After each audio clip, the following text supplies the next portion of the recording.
Bismillahirrahmanirrahim. Assalamualaikum warahmatullahi wabarakatuh. Apa khabar anak-anak calon STPM? Cikgu harap semuanya berada dalam keadaan sihat.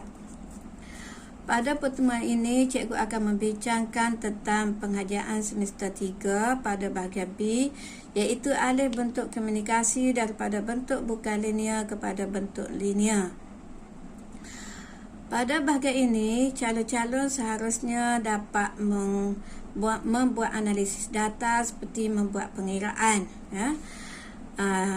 Data-data ini dikutip daripada media yang disediakan dalam soalan, seperti daripada jadual ataupun daripada carta ataupun daripada graf, berdasarkan kehendak soalan. Okey, seterusnya saya akan membincangkan tentang ciri jawapan yang dinilai. Ciri jawapan yang dinilai berdasarkan kepada 4 perkara, iaitu kepada idea, kepada isi, kepada kebahasaan dan kepada rumusan. Pada bahagian idea atau pada bahagian isi, ia mestilah lengkap. Ia mestilah lengkap, di mana setiap isi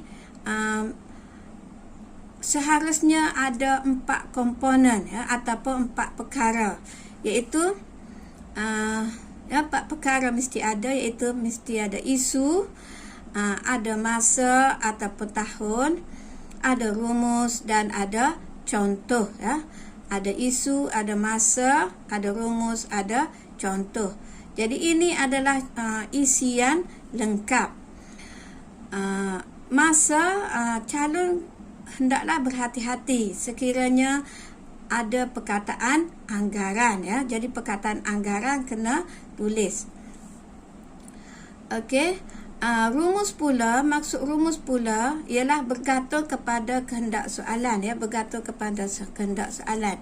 Sekiranya soalan berbentuk perubahan, sekiranya soalan berbentuk perubahan, rumusnya ialah meningkat, turun ataupun tidak konsisten. Ini rumusnya, meningkat, turun ataupun tidak konsisten. Sekiranya bentuk soalan ialah banding, bentuk soalan ialah banding. Banding ada 2, iaitu banding melentang, makna kita tengok data secara melentang, secara mendata. Kemudian yang kedua, banding menegak, makna kita tengok data secara menegak. Okey, sekiranya banding melentang, untuk banding melentang, ideanya ialah yang mana lebih tinggi, yang mana lebih tinggi. Manakala banding menegak pula, itu bila kita tengok data secara menegak, ideanya ialah paling tinggi dan paling rendah. Ideanya paling tinggi, paling rendah. Sekiranya banding melentang, yang mana lebih tinggi, banding menegak, paling tinggi, paling rendah. Itu pada bahagian isi. Jadi bahagian isi mesti lengkap, bergantung kepada kehendak soalan. Mesti lengkap, itu mesti ada isu, mesti ada masa, mesti ada rumus dan mesti ada contoh. Rumus ini bergantung kepada kehendak soalan. Okey, seterusnya pada bahagian huraian. Pada huraian, pada bahagian huraian ialah iaitu bukti. Bukti. Ia juga dianalisis berdasarkan kehendak soalan, yang didapati daripada jadual ataupun daripada carta ataupun daripada graf yang diberikan. Okey, bahasa hendaklah jelas, bahasa hendaklah jelas, dan bahagian rumusan, perkara seterusnya yang dinilai ialah rumusan. Pada bahagian ini, calon dikendaki menulis kesimpulan walaupun secara ringkas. Jadi kesimpulan ni wajib ada untuk melekatkan format. Jadi sekiranya calon tidak tulis kesimpulan, ini akan menjejaskan markah rumusan. Menjejaskan markah rumusan. Okey, kesimpulannya, apa yang mesti ada dalam setiap perenggan ialah apa yang mesti ada dalam setiap perenggan ialah mesti ada idea ataupun mesti ada isi. Sebagaimana yang saya katakan tadi, idea mesti lengkap, iaitu mesti ada isu, mesti ada masa, mesti ada rumus dan mesti ada contoh. Untuk rumus saya sudah bincangkan tadi. Okey, seterusnya kita akan bincangkan apakah contoh. Contoh ni ialah misalnya sektor, barangan atau negara, iaitu pemboleh ubah yang ada dalam jadual. Contoh sektor, barangan atau negara. Sekiranya meningkat, rumusnya meningkat. Mana semua sektor-sektor yang meningkat, sekiranya ada 4 sektor yang meningkat, jadi semuanya kena tulis bagi yang meningkat. Sekiranya ada 4 sektor meningkat, jadi keempat-empat sektor tu kena tulis ya. Untuk huraian, cala hanya pilih satu saja untuk huraian ya. Untuk bahagian huraian, cala hanya pilih satu saja. Begitu juga sekiranya ada 4 negara yang meningkat ataupun 4 negara yang menurun, jadi semuanya kena tulis, tak boleh tertinggal walaupun satu. Dan jangan salah ya, jangan salah pilih sektor, jangan salah pilih negara, jangan salah pilih barangan contohnya. Jadi di sini calon kena lihat berhati-hati ya, kena lihat dengan hati-hati ya, supaya tidak tersalah pilih ataupun tidak tertinggal. Okey, itu bahagian idea. Untuk bahagian huraian data juga ya, huraian data juga mesti lengkap ya, beserta dengan unit ya, mesti lengkap beserta dengan unit. Jadi unit jangan diabaikan ya, tidak boleh diabaikan ya, tidak boleh diabaikan. Unit mesti ditulis pada setiap data ya, pada setiap data ya, sama ada data tahap awal, data tahap akhir ataupun beza data. Jadi pada bahagian ini juga mesti lengkap. Okey, contohnya sekiranya kehendak soalan ialah perubahan ya, sekiranya kehendak soalan perubahan, makna mesti ada data tahap awal, data tahap akhir, mesti ada data, mesti ada peratus. Mesti ada beza peratus. Ada data tahap awal, ada data tahap akhir, ada beza data, ada beza peratus. Peratus ini biasanya 2 titik per puluhan ya, 2 titik per puluhan. Itulah yang kita katakan bukti.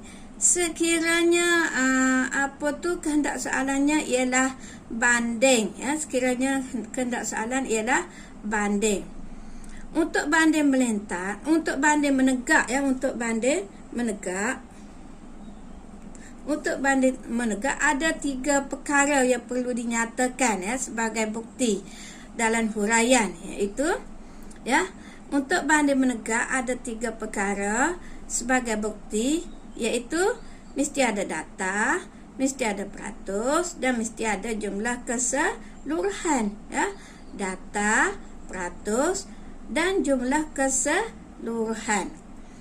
Sekiranya banding melentang ya, untuk banding melentang, biasanya ada data bandingan, ada data bandingan dan ada beza data ya. Ini untuk banding melentang ya. Banding menegak 3 komponen, ada data, ada peratus, ada jumlah keseluruhan. Peratus ni 2 titik per puluhan. Bagi banding melentang pula, mana bila kita tengok data tu secara melentang ya, bergantung kepada kehendak soalan, mana ada data bandingan dan ada beza data. Okey, ini kita katakan bukti ya, ataupun huraian data. Untuk huraian pengetahuan pula, ataupun kita katakan idea tersirat, idea tersirat.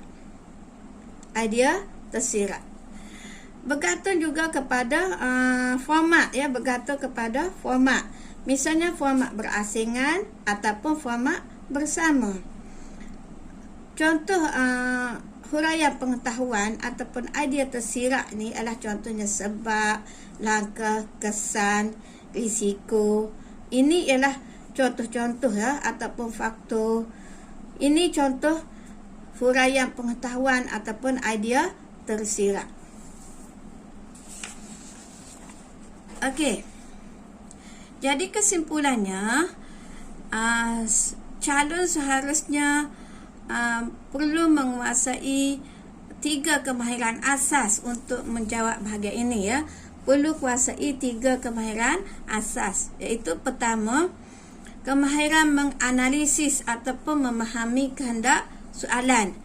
Jadi di sini apabila calon memahami kehendak soalan, calon akan dapat mentafsir data dan menganalisis pengetahuan ataupun idea tersirat ya, seperti sebab, langkah ataupun faktor.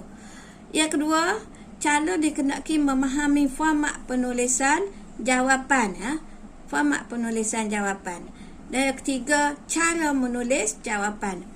Jadi untuk mendapat menjawab soalan dengan baik, calon seharusnya dapat menguasai 3 kemahiran asas ini, iaitu pertama, menganalisis ataupun memahami kehendak soalan.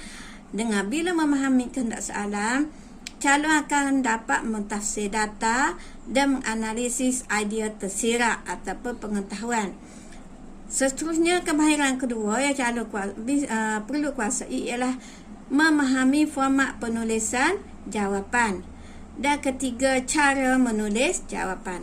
Okey, seterusnya kita pergi satu-satu. Okey. Bagaimana kita pergi yang pertama dahulu? Kita bincangkan yang pertama dahulu, iaitu menganalisis kehendak soalan ya, menganalisis kehendak soalan. Okey. Jadi terdapat beberapa pendekatan yang boleh digunakan untuk menganalisis kehendak soalan ataupun menganalisis data. Ya, jadi data ni kita analisis mengikut kehendak soalan. Terdapat beberapa pendekatan yang boleh gunakan untuk menganalisis data, iaitu perubahan, pendekatan analisis perubahan, banding ataupun bandingan ya. Yang ketiga, perubahan bandingan. Yang keempat, aliran. Yang kelima, hubung kait. Dan yang keenam, umum ya. Ini pendekatan-pendekatan yang boleh digunakan untuk menganalisis data ya, tapi mengikut kehendak soalan, iaitu perubahan, banding, perubahan bandingan, aliran, hubung kait dan umum. Okey, kita tengok satu-satu ya, kita bincangkan satu-satu. Untuk analisis perubahan ataupun pendekatan perubahan, biasanya masa berubah ya, masa berubah sama ada dari segi bulan ataupun dari segi tahun, masa berubah. Ini ciri ya, ciri untuk idea perubahan, untuk pendekatan perubahan, iaitu masa berubah. Bila calon tengok jadual ya, calon tengok jadual, didapati masa berubah, sama ada bulan berubah ataupun tahun berubah. Bila perubahan, makna baca data secara melentang. Baca data secara melentang. Makna di sini kita akan dapat rumusnya, ada data yang meningkat, ada yang data yang turun, ada yang datanya tidak konsisten. Tidak konsisten ni mesti dinyatakan dengan jelas. Ya, nyatakan dengan jelas. Adakah tidak konsisten tu naik, turun ataupun turun naik? Ini mesti dibezakan ya. Tidak konsisten ni mesti dinyatakan dengan jelas, sama ada dia turun naik ataupun naik tu turun.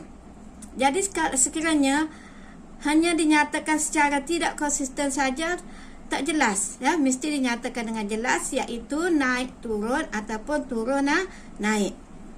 Okey, itu pendekatan perubahan. Makna bila kehendak soalannya ialah perubahan ataupun perkembangan, sama saja perubahan ataupun perkembangan, iaitu bila masa berubah dari segi bulan, berubah dari segi tahun. Makna di sini calon kena baca data secara melentang.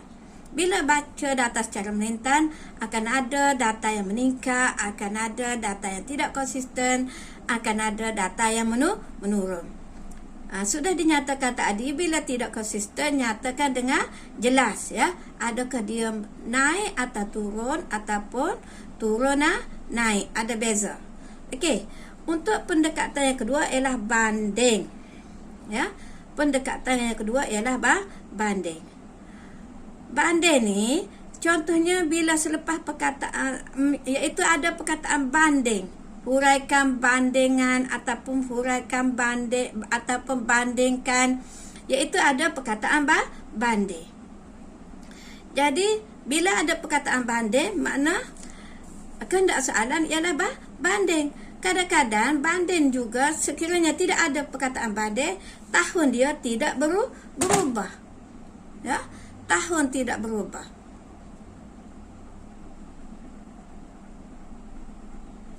Bila tahun tidak berubah, ya, bila tahun tidak berubah, juga mesti buat mesti menggunakan pendekatan banding. Untuk banding ada dua, ya. Data calon boleh baca secara melentang, itu kita katakan banding melentang. Yang kedua, banding menegak, makna data dibaca secara menegak. Bila banding melentang, ideanya yang kita boleh gunakan ialah yang mana lebih tinggi. Yang mana lebih tinggi. Ideanya yang mana lebih tinggi. Okey. Yang kedua, banding menegak. Banding menegak, ideanya paling tinggi, paling rendah. Biasanya dalam satu perenggan, ya, banding menegak, ya, banding menegak, paling tinggi atau paling rendah. Paling tinggi, paling rendah, ya, paling tinggi, paling rendah. Biasanya dalam satu perenggan ataupun perenggan yang berurutan, ya, tak boleh selang perenggan, ya. Paling tinggi, kalau nak perenggan berbeza, paling tinggi, paling rendah mesti perenggan yang berurutan. Seelok-eloknya letakkan dalam satu perenggan yang sama, seelok-eloknya. Okey. Itu banding, ya, itu banding. Makna banding ada dua. Makna boleh dikenal pasti bila ada perkataan banding, ataupun juga sekiranya soalan tu umum, ya, umum makna tidak jelas. Jadi kita tengok adakah tahun tu berubah ataupun tidak. Sekiranya tahun tidak berubah, boleh gunakan pendekatan banding. Okey, untuk yang ketiga, pendekatan perubahan bandingan. Perubahan pendekatan bandingan ni apabila data tu satu bentuk sahaja, satu bentuk sahaja, itu sama ada semuanya turun ataupun semuanya naik, ya. Semuanya turun ataupun semuanya naik.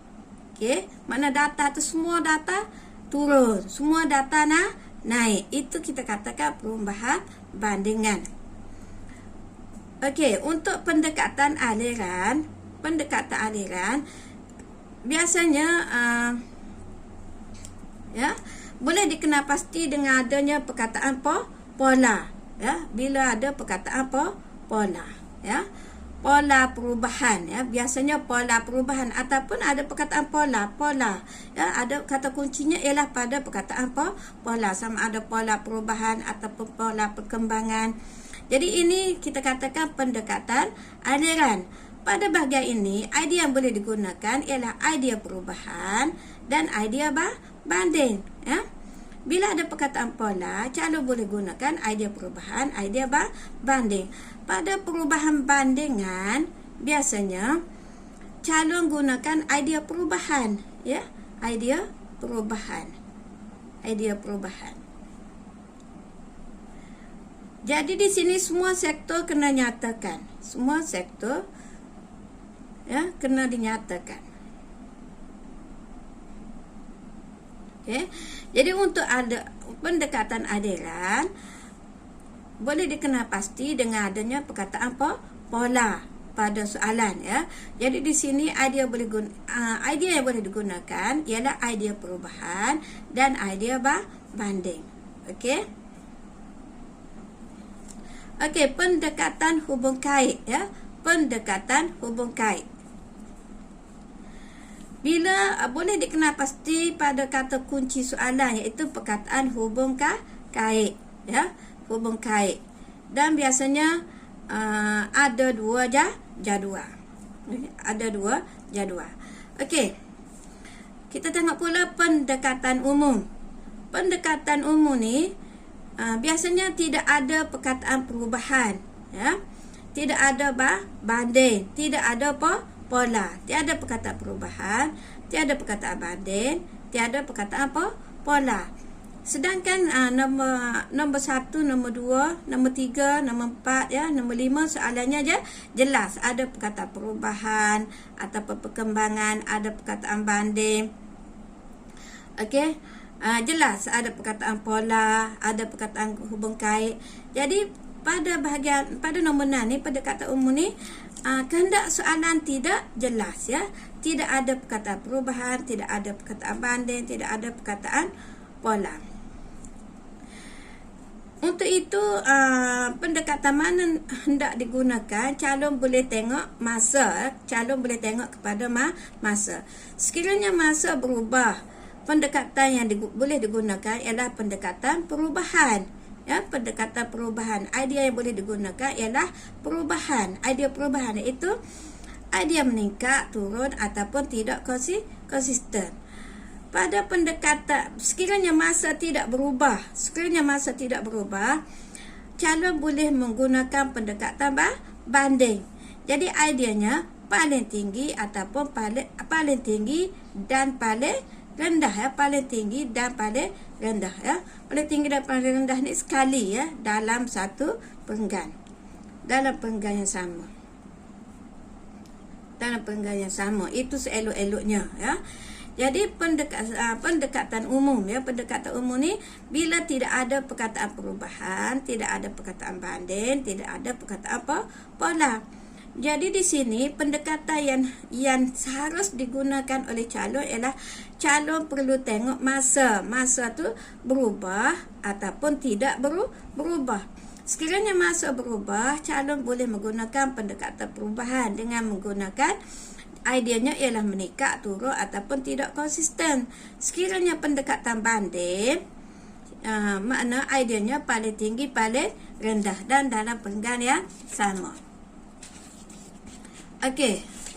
Seterusnya kita tengok apakah yang dikatakan analisis pengetahuan ataupun idea tersirat, ya. Idea tersirat ini tidak ada dalam jadual, ya, tidak ada dalam jadual. Biasanya faktor ataupun sebab, kesan, langkah, ini ialah contoh-contoh, ya.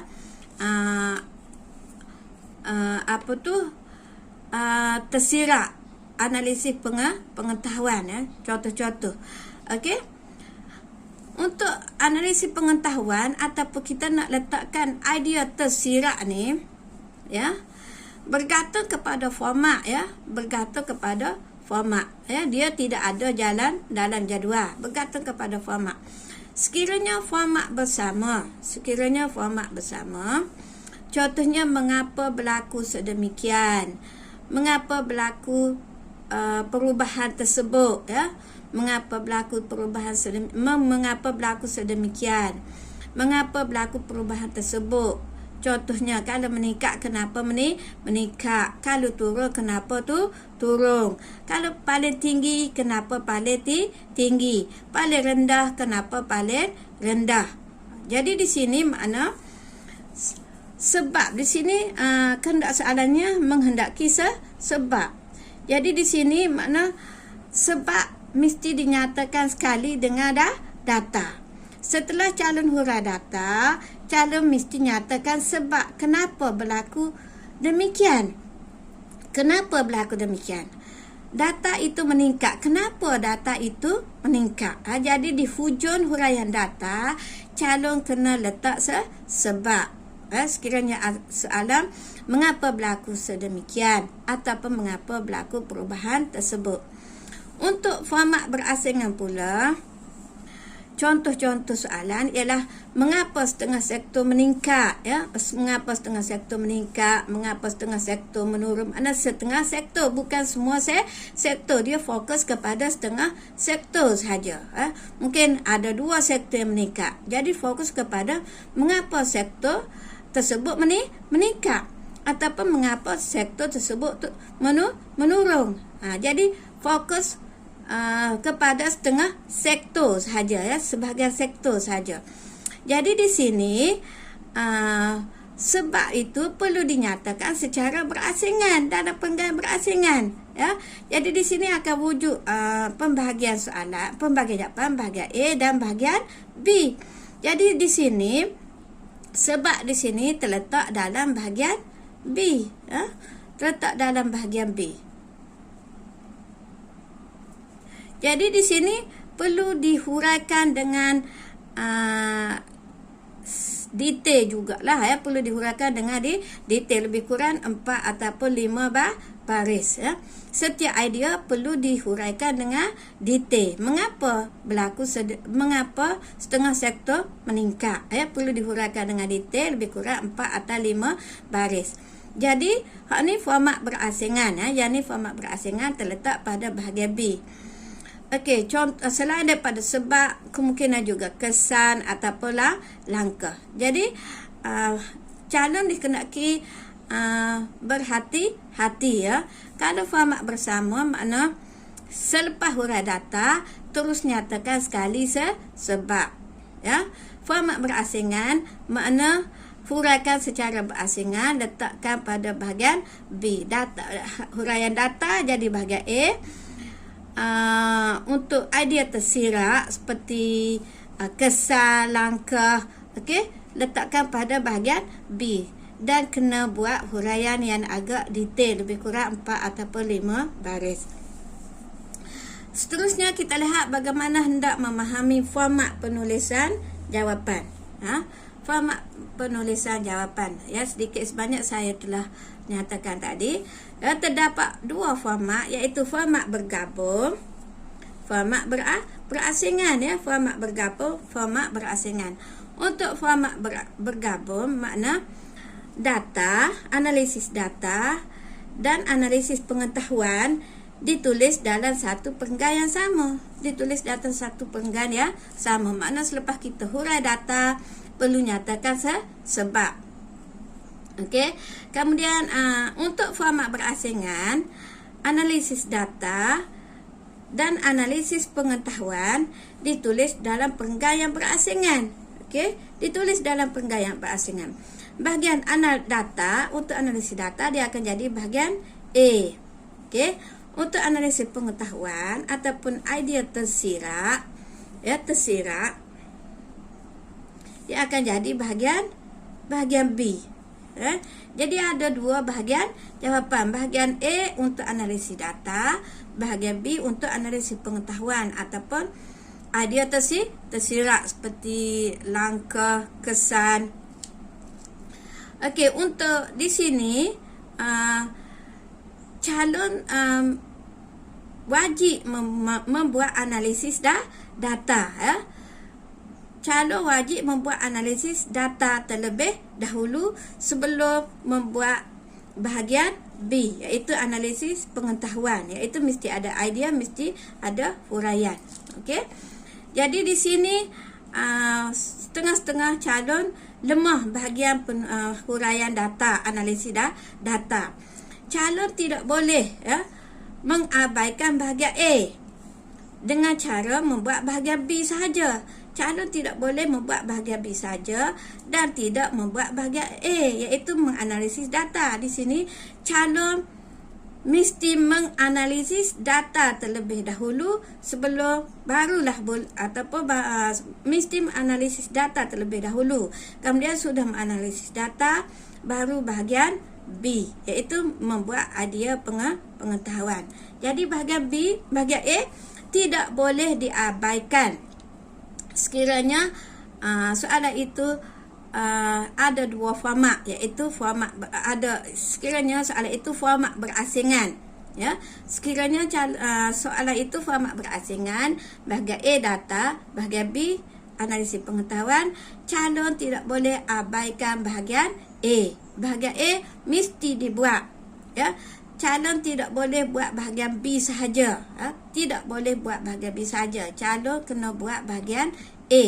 Ya, bagi A juga kena buat, walaupun salah kena buat, calon kena buat bagi A, barulah boleh buat bahagian B. Jadi di sini ada dua bahagian jawapan, bahagian A untuk data, bahagian B untuk pengetahuan. Okey. Okey, seterusnya saya akan membincangkan cara menulis jawapan, ya, cara menulis jawapan. Okey. Di sini ada 3 perkara, iaitu menyatakan betul analisis data, yang kedua bukti berangka, dan yang ketiga analisis pengetahuan. Jadi bila menulis jawapan, ada 3 ciri yang perlu dipatuhi, ya. Ada 3 ciri yang perlu dipatuhi, iaitu menyatakan betul analisis data, menyatakan bukti, menyatakan analisis pengetahuan jika diminta. Okey. Untuk menyatakan betul analisis data ni, untuk analisis data bergantung kepada kehendak soalan, ya. Bergantung kepada kehendak soalan. Sekiranya soalan perubahan, makna bentuk analisis datanya ialah meningkat, turun ataupun tidak konsisten. Ya. Okey. Meningkat, turun ataupun tidak konsisten. Untuk banding, ya, banding bagi banding melentang, ideanya yang mana lebih tinggi. Untuk banding menegak, paling tinggi paling rendah. Okey. Untuk banding menegak, makna kita tengok data secara menegak. Jadi ideanya paling tinggi paling rendah. Bila kita tengok data secara melentang, kita buat banding melentang, makna yang mana lebih tinggi.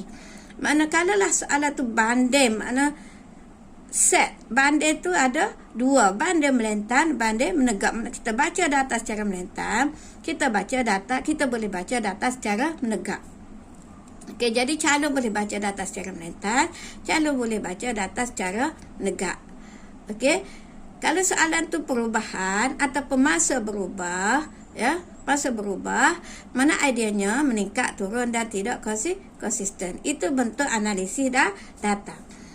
Okey, untuk bukti berangka, bukti ni ialah bukti berangka ialah nilai data, ya, nilai data yang diambil daripada jadual dan dikira. Okay. Nilai data, nilai ataupun data. Bukti berangka ni ialah nilai ataupun data yang diambil dari jadual, yang diambil dari jadual ataupun daripada jata, dan di sini calon kena kira. Okey. Perubahan, untuk perubahan saya ulang sekali lagi, untuk perubahan ada beberapa perkara, ya. Data tahun awal, okey, data tahun akhir, ada beza data, ada beza peratus. Jadi ada 4 perkara. Sekiranya kehendak soalannya ialah perubahan, iaitu data tahun awal, data tahun akhir, beza data, beza peratus. Ya, beza peratus ni biasanya 2 titik perpuluhan, ya, 2 titik perpuluhan. Ya, data tahun awal, data tahun akhir, beza data, beza peratus, dan beza peratus ni 2 titik perpuluhan.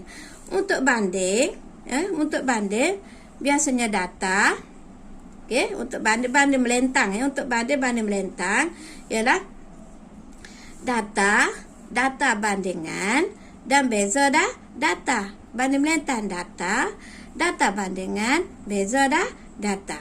Okey. Itu untuk banding melentang, ya. Untuk banding menegak, ya, banding menegak. Untuk banding menegak, paling tinggi, paling rendah. Paling tinggi, paling rendah. Okey. Kemudian data paling tinggi, data paling rendah. Kemudian data peratus, ya, data peratus dan jumlah keseluruhan. Okey. Paling tinggi, paling rendah. Okey. Data paling tinggi, kemudian data peratus dan jumlah keseluruhan. Paling rendah, kemudian peratus dan jumlah keseluruhan. Jadi untuk banding menegak dia ada 3 komponen, ya. Paling ada 3 komponen jawapan. Data ada 3 komponen data, iaitu data, peratus dan jumlah keseluruhan. Ini untuk banding menegak. Banding menegak ada 3 komponen jawapan, data, peratus dan jumlah keseluruhan. Untuk analisis pengetahuan, sekiranya diminta bergantung kepada format, iaitu format bersama dan format berasingan. Okey, setakat itu saja perbincangan saya pada kali ini. Sekiranya ada kekalutan sedikit, saya mohon maaf ya. Okey, calon kita jumpa lagi pada video yang akan datang dan jangan lupa subscribe.